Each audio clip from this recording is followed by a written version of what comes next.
صحیح مسلم میں حدیث ہے کہ صحابہ کرام کہتے ہیں نبی علیہ السلام فجر سے لے کے اشراق کے وقت تک مجلس کرتے تھے روزانہ، اور اس میں ہم اپنے زمانے جاہلیت کے جو واقعات تھے، جو اینٹی اسلام ایکٹیویٹیز تھیں، شرکی ایکٹیویٹیز تھیں، ان کو یاد کر کر کے ایک دوسرے کو واقعات اپنے سناتے تھے کہ اسی تینج کرتے ہوں سا، اور پھر خود اپنے ان اعمال کے اوپر ہنستے تھے کہ ہم کتنے جاہل تھے، اللہ نے ہمیں ہدایت دی.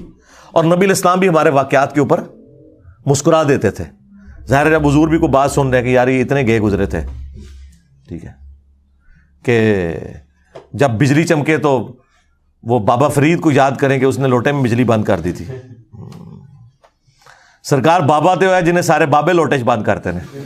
ہاں او بابا سب تو بڑا بابا ہوا ہے، ٹھیک ہے نا. تو اس طرح کے بابے تو کاش سارے ہوتے کہ جو لوگوں کو قرآن بخاری مسلم سے جوڑتے.